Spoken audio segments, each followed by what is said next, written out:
Gemara, we're up to Daf Kuf Aleph Amid Aleph, where the two dots about 10 lines from the top of the page. So the Mishnah tells us that if you gave wool to someone to dye it for you and then he ruined it, so he has to pay you for the original wool. And then we said if he used cheap quality wool, the fact is he improved it, so he then you take back because it wasn't really a shinui, but and you have to pay him as well. There's improvement and there are expenses, whichever is the lesser amount, that's what you have to pay. No worse than if somebody walks and trespasses in your field illegally without your permission, improves your field, you have to pay them something. The question is only whatever the lesser amount. And then we said if you asked him to make it a red color and he made a black color, a mayor says it's a shinui, and therefore he keeps it and he pays you the wool. But you do have the option of paying him and then taking it back. But if you don't, then he has to pay you for the wool.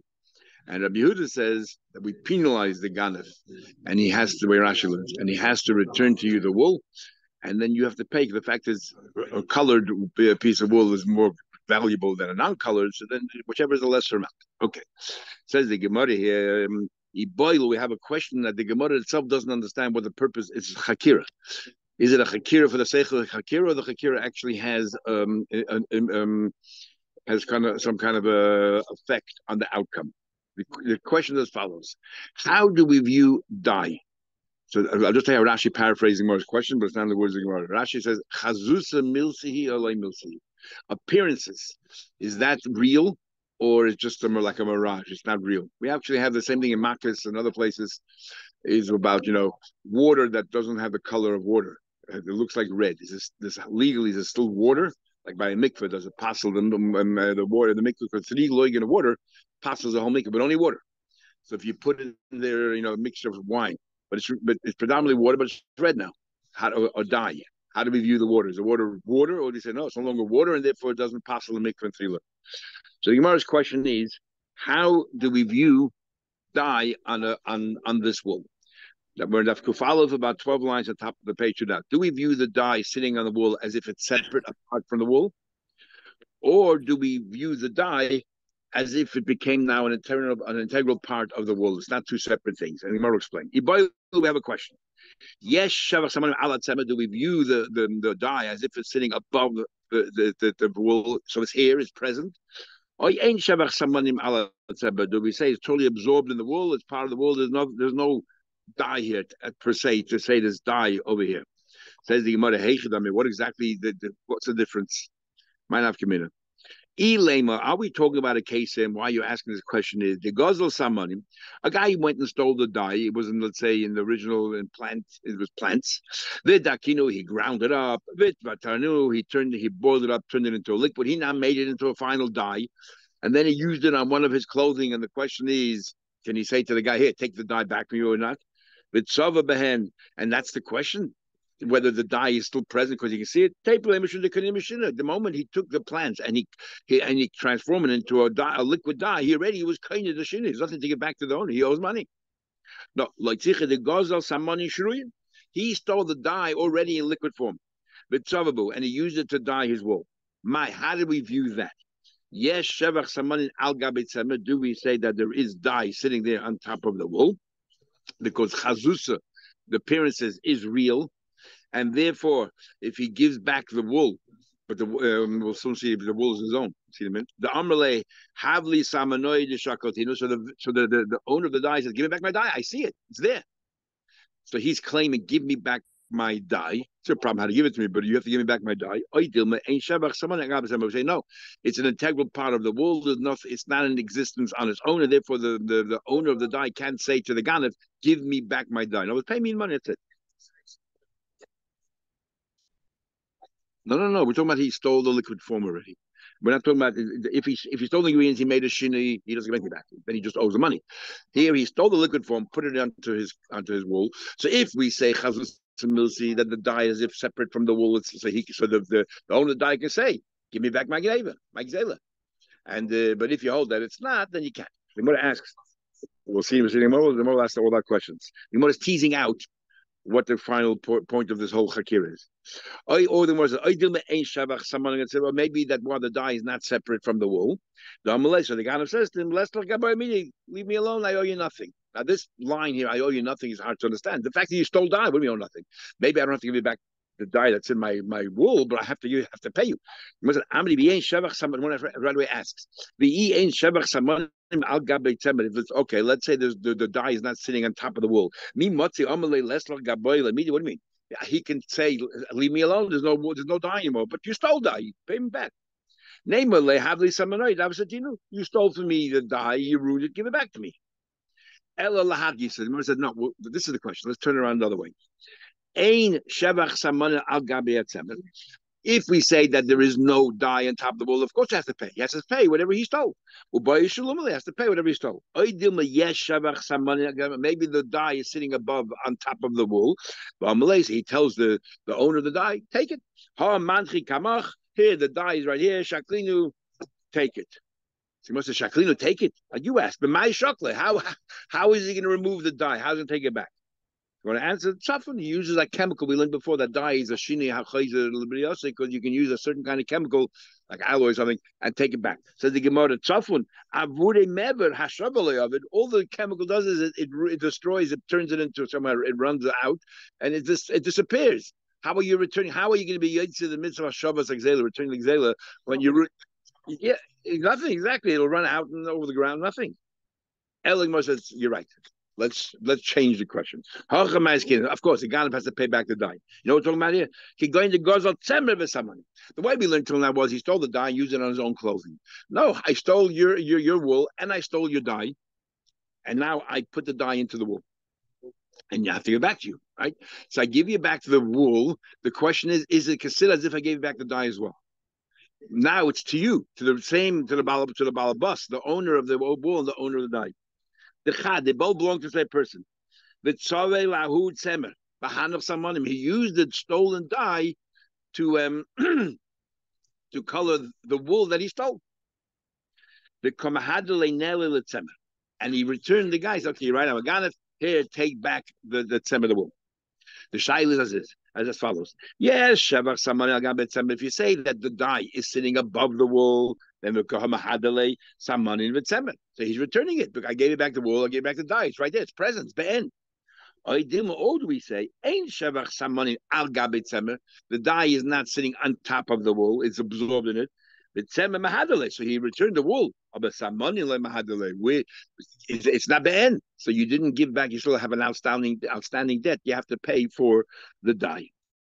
Says the Gemara, Amri, I have a still question, I understand. Typically, the yakinele. Okay, I gave back the wool. Let's say the dye is no longer present, but I stole wool from you worth $100. Now that it's blue wool, it's worth $200. That extra $100 that it's worth now covers the cost of the dye that I stole. So I paid you back anyway. Remember, you don't if it's not around, you pay something else. You pay money, cash. I gave you a value. But you can sell it. You don't have to want it. You sell it and you get your money back. So what do you want from me? Says the Gemara, Amri, we're talking about a case. Typically, typically the Yakali Nella.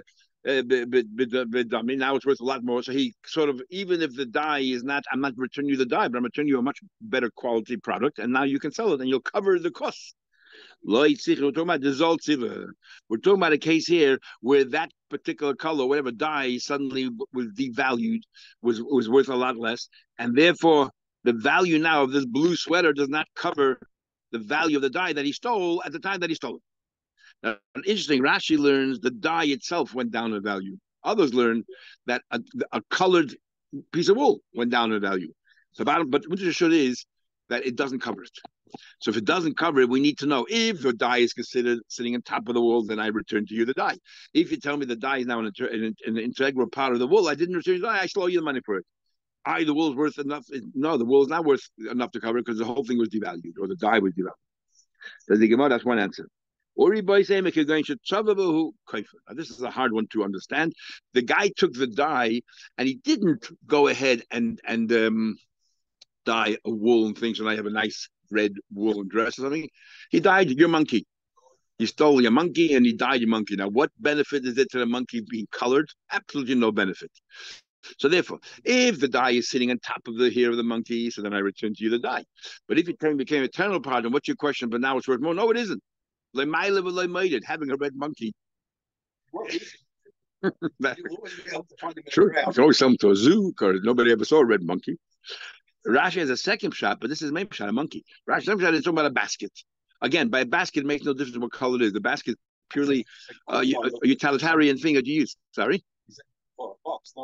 Yeah, that's the second shot, yeah. But the first shot, Rashi, which is very odd, is a monkey. Why would you color a monkey? It's probably dangerous to paint a monkey, no? They were having more a few times. You know, they had pet. You go to Africa and that place, people have pet monkeys. Train them to be gone. Yeah, exactly. Ravina said, I'll give you another way of explaining the Chakira.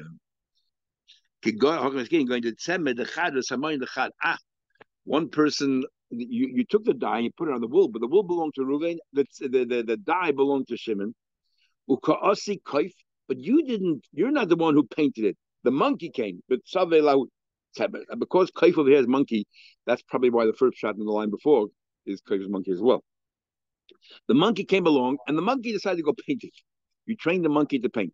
And he used that dye to paint this other person's wool. So we're not talking about a question of a gazan at all. There's no gazan here. No gazan. One guy had wool, one guy had dye. Came along a monkey, and he painted. The monkey belongs to nobody. It's a hefkedik monkey. There's no ganef here. So what's the issue? The guy from the dye says to the guy from the wool, "I want my dye back. My dye is sitting on your wool."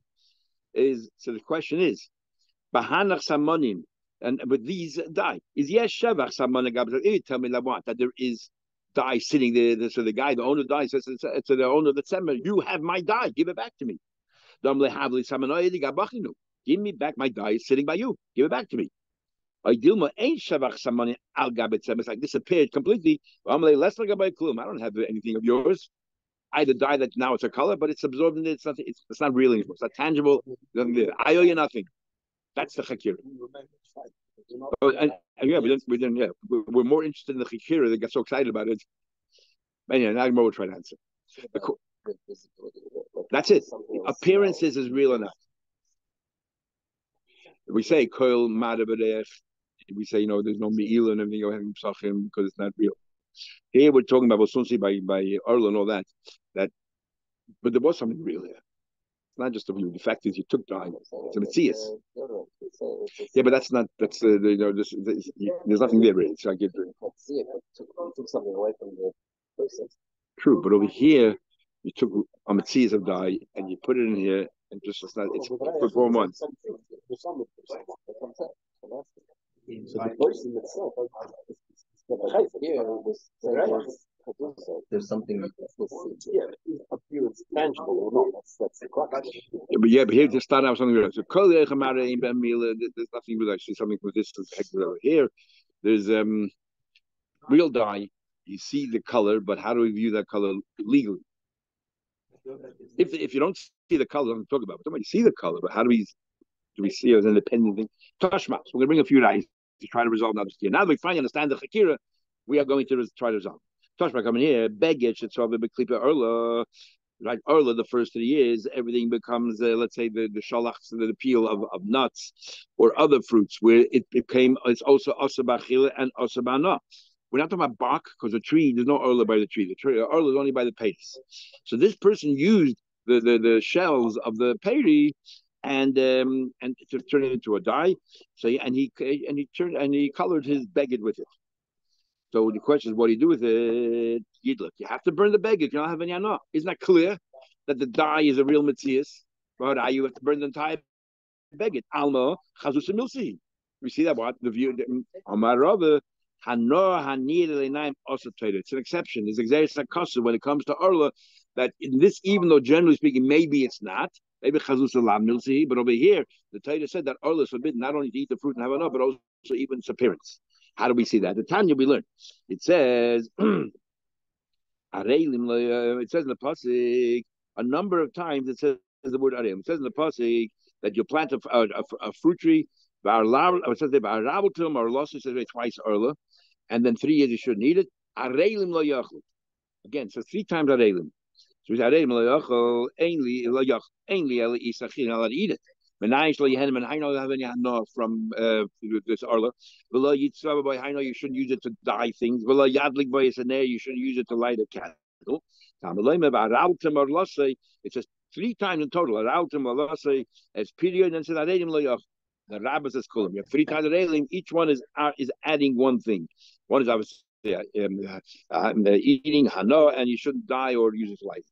Tashma coming here. Okay, no proof one way or another. It might be an exception. Coming here.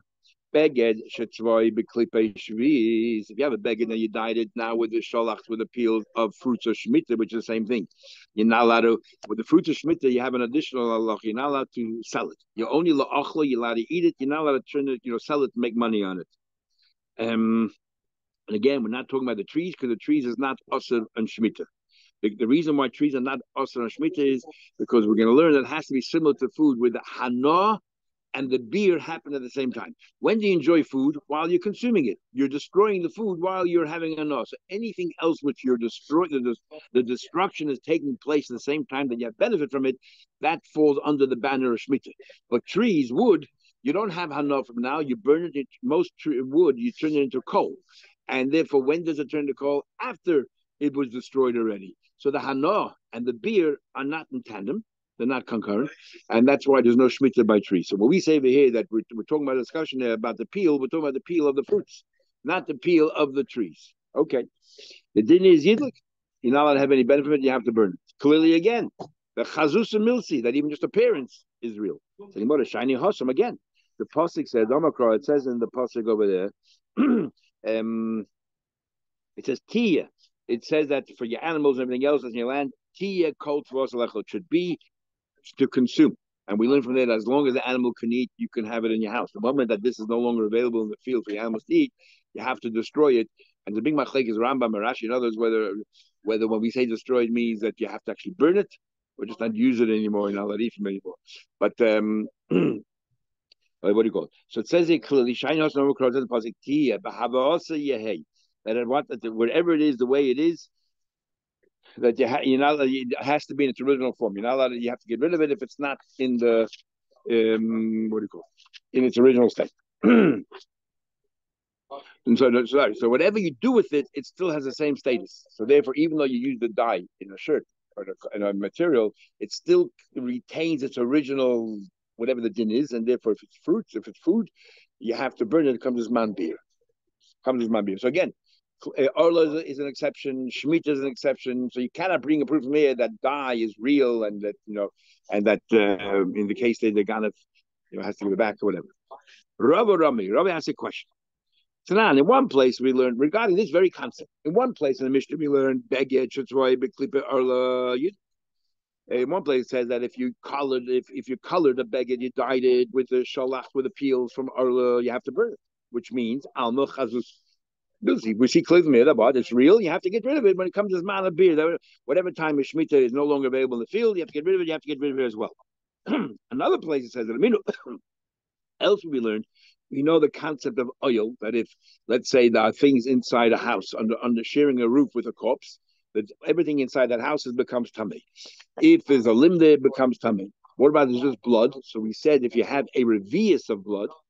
One revius of blood, two people, but one revius of blood, we learn from there that it generates tumor and it spreads throughout the entire house. So what happens in revius dam? There was a revius of blood, and we say that dam. We said in the pasuk kol nafshus mes. So we say that what the dam is the nefesh, it carries the nefesh, and revius. So the revius dam nivla of a bais or revius of blood that was absorbed in the ground in the room, got absorbed in the sand. Is Abayis tummy. The entire house is tummy. Everything else in that room, any pots and pans you have, utensils, all become tummy. We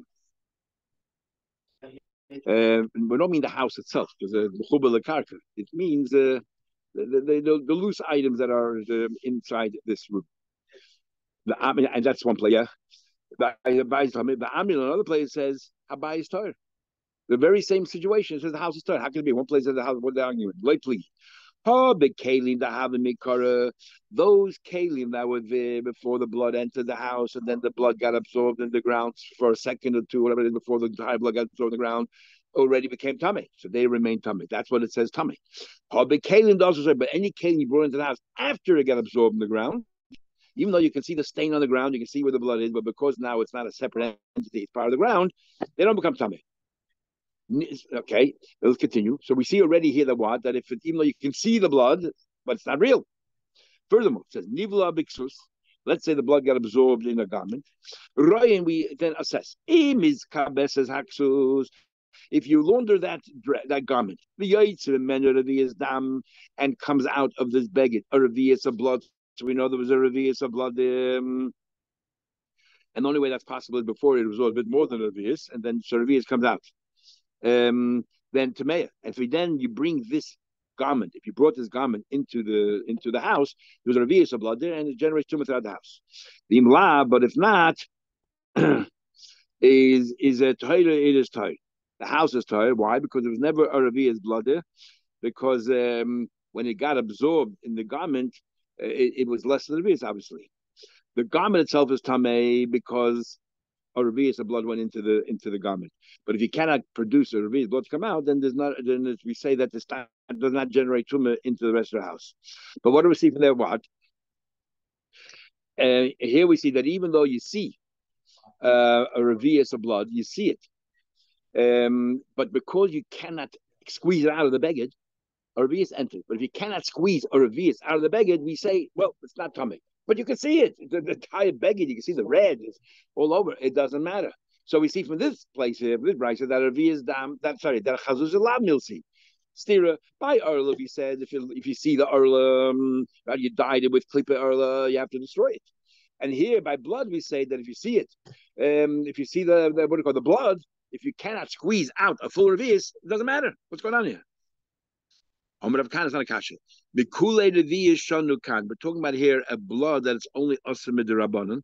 How can blood be only usher midrabanan? And that's how we are lenient. We say if you cannot exude from this garment a revius blood, it's not matame. Why? How can it be blood only midrabanan? But dam tavusa draban. Dam tavusa is a person was dying, and we don't know if the blood came out of the person while he was still alive. Not the other way around. When the person's still alive, the blood exerted his body, it's not tummy. When is blood of only the mace? So we're not sure. It's a suffix. You found that revius of blood. Maybe some of it came out when he was still alive. He had a slit in his throat, and he was dying. Then he died. When did this blood, exit this dead person, or alive while he was alive or dead? So it's a suffix. It's suffix. Suffix is only the rabbanon. So we're makel if you're seeing is not enough. Case already asks. Rabba, how can Rabba ask a question of stida from Orla to down when Rabba just told us a minute ago that Orla is an exception because the Torah said that in this case, Chazus and Milsi, everywhere else we don't know, but in this case, the Torah, as a result of that, says you have no choice but to learn. Previously it was Rabba, not Rabba. And therefore it's not the same person. At the end of the day, we don't resolve the question. If Chazus and Milsi not. Rabba asks another question. He says, so now we talk about the Shemitah, the Mishnah talks about Shemitah, what things are forbidden and so on and so forth. So it says there, Memin Hatzayvin, including there in the things that are forbidden on Shemitah, after the Zman HaBir, you have to get rid of it, and so on. Memin Hatzayvin, and it has a status of Shemitah, from amongst the different species that you use for dye, is Sfiche. Sfiche means, is like plants that grow on their own. You didn't plant them because in a year of Shemitah, you're not allowed to plant anything. So it's Sfiche. That it's wild. It grows on its own. Seitim, which is safflower, and kites. I'm not exactly sure what kites is, but some other kind of plant that makes the dye. And they grow on their own. Yesh lehen shvius. They have the status of Shemitah, and therefore you have to burn it when it comes to Zman beer. Therefore you're limited. You cannot sell it because it has the laws of Shemitah. All the laws of Shemitah apply there. Ula demeyan. And if you turn it into money, is Shemitah. Now, how do you get the man? The man is, for example, he does a little bit of work for you, so you're paying for that little bit of work. So you're not making a business out of it. You're not making a business selling it for a profit or anything else. So you pay the guy. So he's paying him to do work for this Shemitah thing. So that money takes on the status of Shemitah. Yesh lehen beer or the mayan beer. So they have the din of Shemitah. First, they have the din of Shemitah and the din of beer. Whenever the time is to destroy, you have to destroy even the dyes. Alma, what does he from here? That eitzim yesh behem mishum kedush shvius. These dyes are not edible. These plants are not edible. But they're like eitzim, and yet we say it has the status of shmita, and you have to get rid of it when it's no longer consuming the bad animal in the field. You have to get rid of it. I have a question. We learned elsewhere, alek kanim, the leaves of reeds, alek fanim, the reeds of vines, should give them you pile them up in the field, for storage. Lockton lachila. There, it depends what your kavanah is. If lockton lachila, you have the reason for the pile is because you expect to eat it or something, then yes, behem should go to shmita, have a state of shmita, because food is shmita. Or if you decide to use it like firewood, then ain't behem shum shvius, you can enjoy it after there's no zman beer, there's no shmita here. There's no shmita here. So good, what's going on here? Here Ali Kani Malik Fani says up to you. And when it comes to the dye, we say we don't care what your intention is. Dye has a din of achila, and therefore it has all those shmita. What's going on here? Umeshani, we answer as follows, and the Rabbi answers. Amakra, the pasuk says, "What do you do with shmita?" It says the pasuk, the land should lie fallow, and it says lachem laachal, it should be for you to consume. So we darshan anything which is like food. Mi shahana asa bidu shavin, anything which is like food is a asa. And dye is the same thing. What happens to dye? What's like food? Food is that the consumption of it and the benefit happen at the same time.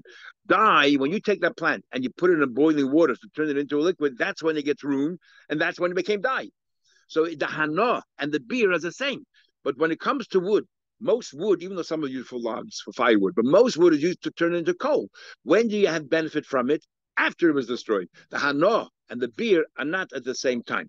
So Yotzu 18, there's no law shmita there. 18 is an exception. Shahanasan acha biyurim. You don't even get any benefit from it until after it was destroyed when it turned into coal. Mashengi dye, it's a tandem because while you're boiling the water and you're rooting it, that's when it becomes dye. So that's all shmita. Says the Gemara, what do you mean? But the tree, you have these oily, I'm not sure, I guess, which trees they are, but you have these oily twigs that people used to use them for like torches. And there, if the primary use is to use it as a torch, so the hana and the beer at the same time. Because what's the hana while it's burning? And that's why it's being destroyed. So there should be a law shmita and that kind of wood. Both at the same time. So they should have the din of shmita, and yet you say all eitzim. It sounds like before we learned that all trees, there's no laws of shmita. Why no shmita there? My Rabbi, so Rabbi says, you know why? Because stam eitzim lahasaka hein oinim. We don't look at individual, branches. Generally, logs, trees are meant to use it to burn it and turn it into coal, and not to light up as a torch. And even though the firewood, also use a firewood, but not to do it as firewood, and therefore it's treated like a tree, like a wood, and there's no din of shmita on there at all. So there was never shmita. Mashenke, when it comes, let's say, to these to safflower. Safflower can be used as food as well. You can use it as oil to use the safflower oil. You can use it for other things, for food. So even though you decided I want to use it for dye, once shmita is chal on it, your thoughts afterwards, your intention cannot have any impact whatsoever. So it's treated like food, and therefore it has all the din of shmita. So, but interesting, Rashi says here 3 lines on top. Therefore, you're not allowed to use it after the time that you have to destroy it. That's talking about the dye. Even to use it, let's say, as firewood, which sounds like, but before, let's say Pesach time, which generally times made before that period, you can do with it. You don't have to necessarily use it in a way as food. You can even destroy it, turn it to coal or something. You can do whatever. It sounds like for now, you can do whatever you want with it prior to Zman Bir. In other words, we don't give it all the dinim of Shemitah. When it comes to food, the only hana, first of all, this is Zman Bir, but also the only hana you can have from it is to eat it. You can't use it for schayda. But you only can use it what? You can only consume it and destroy it at the same time. But over here, what do you call it? Rashi seems to be saying when it comes to these things here, which you could be used for both things, food or other things, you could do whatever you want with it, but just as Zman Bir comes, you have to destroy it. That's a chiddush of Rashi. Anyway, the Gemara continues. This very question, whether wood for coal it has the din of shmita or not, is a machlekes tanoim. What's the story? The time we learned, the Chacham say you're not allowed to use the fruits of shvius. You cannot. They used to soak clothing in wine. You have to give it a good fragrance, whatever it is, and wash it. You cannot use it lemishra. You cannot let it soak flax. They would take flax, for example, and soak it into wine to give it a good, fragrance. I'll do that. What do you call it? And because what are you doing? You're taking Peter Shvius, and you're not having hana, and beer at the same time. I mean, you destroy the wine as soon as you put the dirty flax into the wine. You destroyed the wine. But when do you have hana from that wine? It takes a few days for this flax to sit in the wine before you really absorb the wine. So the hana and the beer are not happening the beer are not having at the same time. So therefore, you're not allowed to have such hana. Or like the they used to launder. I guess also with Sorry. Okay, so you're not allowed to do that either as well. And Rabbi Yossi says, "Noistin pay the shviz at teicha where you're allowed to use it." Now, what's going on here? My time of the rabbanon. What's the svara of the rabbanon? Omakroch that's positive. Le'achla, only if you can eat it, which means that only things similar to eating with the hana and the beer happen at the same time. But mishra, but not to soak it. Le'achla to eat it, but lekvusa, and not to launder it, because over there the hana and the destruction are not happening at the same time. Rabbi Yossi says, Rabbi says you're allowed to use that, even though the chayil and the bear at the same time. Omakra, it says the pasuk lachem. It says the pasuk lachem laachla. You put the emphasis on the word laachla. It has to be similar to food, the hana, and the story. I put the emphasis on the word lachem. You do whatever with it, whatever you want. Lachem the chol tzorchechem. Nu v'rabbanan nami haksiv lachem. What do they do with lachem? It says you can do whatever you want. They're expanding the use of this food, not just laachla. Yes, you can use for other things, but it has to be similar to eating. What do we know about eating? But the hana and the beer have to be similar.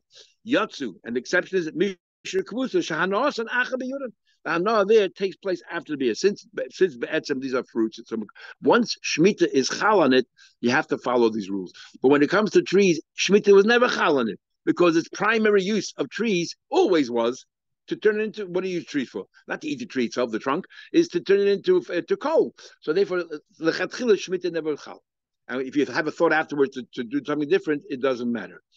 When it comes to alek kanim, alek fanim, there is 50-50.